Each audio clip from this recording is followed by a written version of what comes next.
तो बिस्मिल्लाहिर्रहमानिर्रहीम, अस्सलाम वालेकुम दोस्तों। उम्मीद करता हूँ सब खैर खैरियत से होंगे। आपका भाई फिर हाज़िर है एक नई वीडियो के साथ। तो आज हम बात करते हैं कि अगर आप यूनिवर्सिटी सेलेक्ट करनी है यूके में, आप सितंबर इनटेक में आ रहे हैं या आप नेक्स्ट जनवरी इनटेक में आ रहे हैं, तो आपको क्या चीज़ें देखकर यूनिवर्सिटी सेलेक्ट करनी चाहिए और कंसल्टेंट किस तरह स्टूडेंट्स को उल्लू बनाते हैं, या ये कह सकते हैं कि वो मतलब आपको अपनी बातों के जाल में फंसा देते हैं और ख्वाब दिखा देते हैं कि उस तरह जाएंगे। मैं ये नहीं कह रहा कि आपको यूके नहीं आना चाहिए, यूके ज़रूर आएँ, लेकिन यूनिवर्सिटी सेलेक्ट करते हुए या कोर्स सेलेक्ट करते हुए आप ये देखें कि आप कौन सी यूनिवर्सिटी सेलेक्ट कर रहे हैं, वो आपके लिए सूटेबल है भी या नहीं है। मोस्टली जो लंदन के अंदर अगर आप आ रहे हैं, क्योंकि मोस्टली स्टूडेंट्स यही चाहते हैं कि वो लंदन आना चाहते हैं, तो अगर आप लंदन के अंदर आ रहे हैं तो आप वो यूनिवर्सिटी सेलेक्ट करें जो लंदन के अंदर मौजूद हों। जिस तरह के डिफरेंट यूनिवर्सिटीज़ का नाम मैं आपको बता देता हूँ।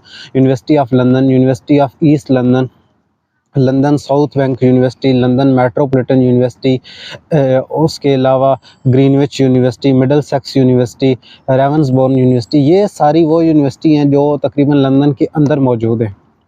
और ये लंदन के अंदर यूनिवर्सिटी सेलेक्ट करने का सबसे जो मेन फ़ायदा है, वो आपको इस चीज़ का फ़ायदा होगा कि अगर आप लंदन के अंदर यूनिवर्सिटी सेलेक्ट कर रहे हैं तो आपकी ट्रैवलिंग कास्ट बहुत ज़्यादा कम आएगी। तो इसकी मैं आपको एक एग्जांपल दे देता हूँ कि अगर आप लंदन में बस पे ट्रैवल करते हैं और आपका 2 घंटे का ट्रैवल है और आप पहली बस जो लेते हैं वो 45 मिनट बाद आप उतर जाते हैं, और आप अगली बस जो लेते हैं वो आपको सवा घंटे की बस है।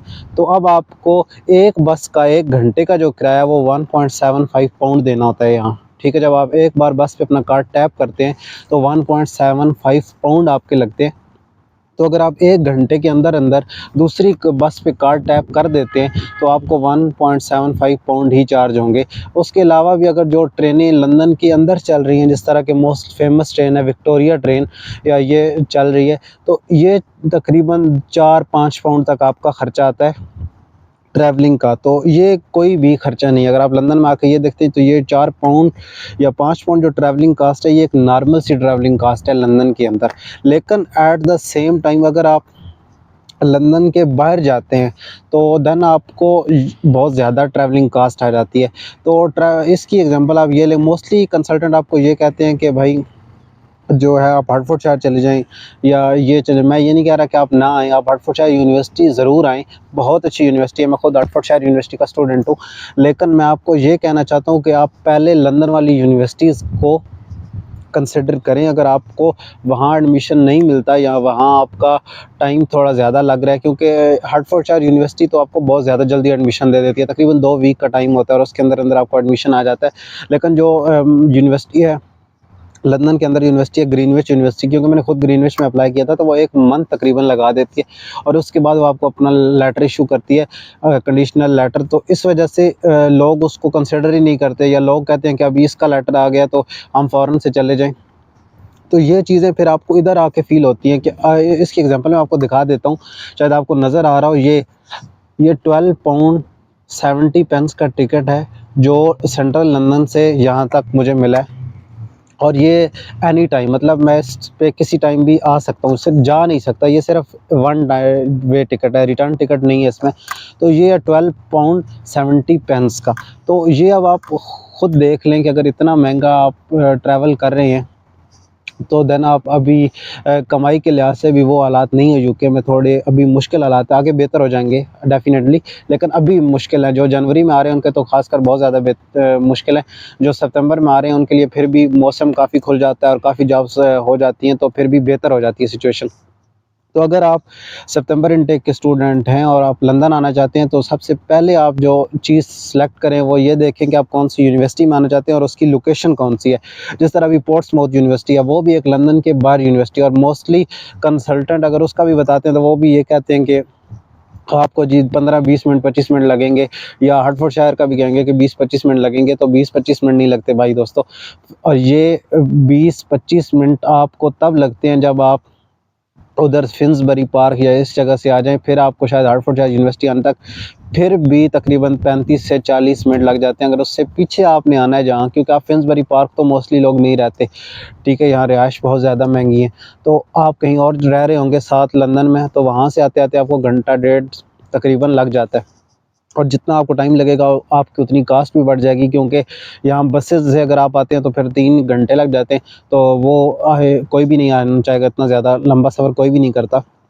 और अगर आप थोड़ा कम सफ़र करते हैं ट्रेन वगैरह पे, तो फिर आपकी ट्रैवलिंग कॉस्ट इतनी हो जाती है कि 15-16 पाउंड्स तक तकरीबन हो जाती है। और अगर आप ईस्ट लंदन वाली साइड से यहाँ हर्टफोर्डशायर यूनिवर्सिटी आते हैं और एनी टाइम डे टिकट लेके आते हैं, जो पीक टाइम का नहीं है, उसके अलावा जो किसी टाइम भी आप आ सकते हैं, जा सकते हैं, तो वो तकरीबन आपको 18 पाउंड कुछ का मिलेगा। और अगर आप अपना स्टूडेंट कार्ड बनवा लेते हैं तो देन आपको 30% डिस्काउंट मिलेगा, लेकिन देन भी ये महंगा है उसके एज़ कम्पेयर टू जगह आप अगर लंदन में आपकी यूनिवर्सिटी होती है तो फिर वो आपको ज़्यादा सस्ती पड़ेगी। एक तो उसकी फ़ीसेस भी कम होती हैं, जिस तरह बीपीपी यूनिवर्सिटी है या ये ईस्ट लंदन यूनिवर्सिटी है, उनकी फ़ीसेस भी कम है as compare to Hertfordshire university, ख़ासकर बीपीपी की तो कम है। तो ये चीज़ें आप देख के आएँ यूनिवर्सिटी सेलेक्ट करने से पहले। और फिर पहली चीज़, जब आप यूनिवर्सिटी की लोकेशन आपने देख ली, उसके बाद आप आएँ कि आपने ये देखना है कि भाई मेरा कोर्स इस यूनिवर्सिटी में है या नहीं है। तो जब आप ये देखें कि अगर आपका अब लंदन में यूनिवर्सिटी, उसमें आपका कोर्स ही नहीं है जिसमें आप आना चाह रहे हो, तो देन आप श्योर सी बात है कि वो सिलेक्ट नहीं करोगे। आप वही सिलेक्ट करोगे कि अगर बेशक लंदन के बाहर भी है, लेकिन उसमें मेरा कोर्स होना चाहिए। तो फिर काफ़ी स्टूडेंट्स ये क्वेश्चन भी कर रहे थे कि भाई कोर्स कौन सा हमें सेलेक्ट करके आना चाहिए, कौन सा कोर्स ईज़ी है। तो देखिए, मोस्टली जो ईज़ी कोर्सेज़ हैं वो तो मैनेजमेंट के कोर्सेज़ हैं, ठीक है। मोस्टली स्टूडेंट मैनेजमेंट के कोर्सेज़ में यहाँ लंदन आते हैं, यूके में, और यहाँ के वो मैनेजमेंट के कोर्सेज़ ही पढ़ रहे हैं, क्योंकि यहाँ मोस्टली असाइनमेंट बेस्ड सिस्टम होता है, ये वहाँ पेपर वाला सिस्टम होता नहीं है, बहुत कम पेपर होते हैं। हर्टफोर्डशायर यूनिवर्सिटी में अगर आप आ रहे हैं तो आपको मैनेजमेंट के अलावा जितने भी कोर्सेज़ हैं वहाँ आपका कम से कम एक पेपर ज़रूर होगा, ठीक है। लेकिन बाकी यूनिवर्सिटीज़ का आई डोंट तो मुझे नहीं पता इतना। तो ये चीज़ें होती हैं कि आप यूनिवर्सिटीज़ आ रहे हैं तो आप ये देखें कि आपका कोर्स, अगर आपका कोर्स किसी बाहर की यूनिवर्सिटी में मिल रहा है, लंदन की यूनिवर्सिटी में नहीं मिल रहा, और आप वो कोर्स पढ़ना, आप मैकेनिकल इंजीनियरिंग का बैकग्राउंड है तो आप मैनेजमेंट में आ रहे हैं, तो कोई फ़ायदा नहीं है, ज़ाहिर सी बात उस चीज़ का। तो ये चीज़ें आप देख के आएँ। कोर्स सेलेक्ट करते हुए भी देखें कि वो कोर्स सेलेक्ट करके आएँ जो आप ईज़िली पढ़ सकते हो, जिसे आप समझ सकते हो। जो ही आप पाकिस्तान से यूके आते हैं तो आपको सबसे मेन चीज़ होती है लैंग्वेज बैरियर। जो आप लोग इंग्लिश सीख के आते हैं या जो हम लोग इंग्लिश सीख के आते हैं, बेशक आप इंडिया से आ रहे हैं, बेशक आप पाकिस्तान से आ रहे हैं, हमारे लिए वो इंग्लिश और ये इंग्लिश काफ़ी डिफरेंट होती है। आपको तकरीबन 2 हफ़्ते 3 हफ़्ते तो ये समझने में लग जाएगा कि यार ये जो टीचर बोल रहा है ये बोलता क्या है। ठीक है, ये काफ़ी स्टूडेंट्स को ये प्रॉब्लम आ रहे थे, क्योंकि ज़ाहिर-सी बात है, हमारे जो कंट्रीज़ होते हैं उनमें ये लैंग्वेज यूज़ नहीं होती इतनी ज़्यादा, तो हम इतना ज़्यादा इसमें परफेक्ट बोल नहीं सकते, ना इसको इतना ज़्यादा परफेक्टली हम अच्छे लिसनर होते हैं कि हम इसको प्रॉपर्ली समझ सकें, तो ये हमारे लिए काफ़ी डिफ़िकल्टी क्रिएट करती है। सो जब आप आ रहे हों तो सबसे पहले आप ये देखें कि यूनिवर्सिटी आप कौन-सी सिलेक्ट कर रहे हैं, उसके बाद जो दूसरी चीज़ है कि आपका कोर्स किस यूनिवर्सिटी में है, और कोर्स वो जो आपको आता है, मतलब कोई भी कोर्स लेके यहाँ नहीं आ जाइएगा। फिर बंदे आके यहाँ काफ़ी मुश्किल फ़ील कर लेते हैं कि भाई हम पता नहीं किस कोर्स में आ गए हैं, ये हमें समझ नहीं आ रही। रियली मैं आपको ये बात बताऊँगा कि मुझे कुछ ऐसे लड़के भी मिले हैं जो प्रॉपरली उर्दू भी नहीं बोल सकते थे। मैं ज़ाहिर-सी बात है, नाम तो नहीं बताना चाहूँगा, लेकिन उन्होंने मुझे ये आके बताया कि भाई हमें कंसल्टेंट ने इस यूनिवर्सिटी में भेज दिया है, हमें नहीं पता कि ये कौन-सी यूनिवर्सिटी है, किस कोर्स में हम आ गए हैं, तो काइंडली आप थोड़ी-सी रिसर्च करके आएँ। इस तरह सिर्फ़ कंसल्टेंट के भरोसे पे मत आ जाइए, वो अपने पैसे के चक्कर में आपको यहाँ भेज देते हैं और फिर आप आके यहाँ काफ़ी ज़्यादा डिफ़िकल्टीज़ फ़ेस करते हैं, क्योंकि जॉब्स की सिचुएशन ऑलरेडी थोड़ी-सी डाउन हुई हुई है, जो कि बेटर हो जाएगी टाइम के साथ-साथ। लेकिन अगर आपको यूनिवर्सिटी के साथ ये टेंशन भी है कि ये कोर्स पता नहीं किस में है, कोर्स बिल्कुल समझ नहीं आ रही, आपको फ़ेल होने का डर भी है, तो फिर ये आपके लिए ख़तरे का बायस है, क्योंकि लोग कहते हैं कि हम असाइनमेंटें होती हैं, तो देखें ये यूनिवर्सिटी पर डिपेंड करता है। कई बार यूनिवर्सिटी पेपर लेने का भी, या जो आपका टीचर है या जो आपका प्रोफ़ेसर अगर वो कहता है कि मैंने पेपर लेना है इस सब्जेक्ट का, तो देन वो पेपर भी ले सकता है, उसको कोई रोक नहीं सकता। तो फिर अगर वो पेपर लेता है और आप उसमें फ़ेल हो जाते हैं, आपको पता ही नहीं है कि ये सब्जेक्ट क्या है, तो देन ये इशू क्रिएट हो सकता है। पीछे एक लड़का था जो मुझे मिला था, वो आया था कि वो उसने पीछे बीबीए किया था या शायद कुछ इस तरह का किया था, मुझे अभी सही एग्जैक्ट आइडिया नहीं था कि उसने डिग्री की थी, लेकिन यहाँ वो कंप्यूटर साइंस में आ गया। अब वो जब यहाँ कंप्यूटर साइंस में आ गया तो उसने कंप्यूटर साइंस की 3 क्लासेस ली। उसके बाद वो कह रहा था कि भाई मुझे तो यहाँ कुछ समझ ही नहीं आ रही, वो क्या पढ़ा रहे हैं। रेवन्सबोर्न शायद यूनिवर्सिटी का वो लड़का है। तो उसने मुझे मैसेज किया था, तो मैंने उसको कहा कि भाई आप कोर्स अब चेंज करने के लिए अपनी कोई एप्लीकेशन दो। तो जब उसने कोर्स चेंज अप्लाई करने के लिए एप्लीकेशन दी तो उन्होंने कहा कि आप पहले ही लेट आए यूनिवर्सिटी, तो आप बहुत टाइम ही गुजर के। तो ये चीज़ें होती हैं। फिर आप ना उसको समझ आ रही है, ठीक है, जॉब उसको वो कह रहा है मुझे जॉब करने का भी दिल नहीं कर रहा कि मुझे सब्जेक्ट समझ नहीं आ रहा, मैं इसमें फ़ेल हो जाऊँगा, मुझे पीएसडब्ल्यू किस तरह मिलेगा, क्योंकि पीएसडब्ल्यू लेने के लिए आपको पास होना तो ज़रूरी है। तो ये चीज़ें भाई बिल्कुल देख के ध्यान से आराम से आएँ यूके। आप ज़रूर आएँ, आपको कोई भी इन्फॉर्मेशन चाहिए तो आप मेरे इंस्टाग्राम पे मुझे मैसेज कर सकते हैं, मैं आपको वहाँ सारी इन्फॉर्मेशन बता दूँगा, कौन सी यूनिवर्सिटी आपको चूज़ करनी चाहिए, कौन सा कोर्स चूज़ करना चाहिए, ठीक है। बिल्कुल फ्री मशवरा, कोई पैसे वगैरह नहीं है इस चीज़ के, भाइयों जैसा मशवरा आपको देंगे।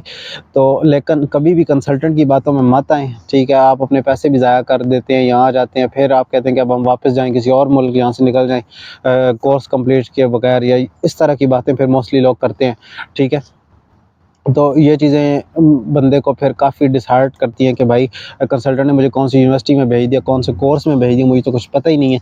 तो ये चीज़ें सबसे पहले ध्यान में रखें, आप अपनी डिग्री के रिलेटेड कोर्स चूज़ करके आएँ, कोर्स जो आपको फ़ेवरेट है, जिसे आप पढ़ सकते हैं। और दूसरी आप यूनिवर्सिटी मोस्ट प्रोबेबली आप ये चूज़ करें कि आप लंदन के अंदर यूनिवर्सिटी चूज़ करें। हाँ, अगर कोर्स नहीं है तो दैन बाहर भी मैं आपको कहता हूँ कि कोई मसला नहीं है, आप बाहर भी चूज़ करके आ सकते हैं, लेकिन फिर आपका ट्रैवलिंग कॉस्ट काफ़ी ज़्यादा हो जाएगी। और लंदन में अगर आप रह रहे हैं तो आपको 350 से कम तो शायद आई डोंट थिंक सो कि आपको शेयर में भी रूम मिलेगा। 350 शेयर में मैं कह रहा हूँ। अगर आप अकेला रूम लेना चाहते हैं तो वो 600, 650, 100, 650 पाउंड तक वो आपको मिलेगा। तो ये काफ़ी महंगा है। जब आप स्टूडेंट आते हैं तो ये आपको पता चलेगा कि ये चीज़ें काफ़ी ज़्यादा, अगर आप ट्रैवलिंग कॉस्ट को मैनेज कर लेते हैं ना लंदन में आके, यूके में आके, तो फिर आप काफ़ी पैसे बचा सकते हैं। और ये चीज़ें थी। बाकी अगर आपको और कुछ पूछना है तो आप मुझे इंस्टाग्राम पे मैसेज कर दें, वीडियो को लाइक कर दें, चैनल को सब्सक्राइब कर दें। Thank you so much.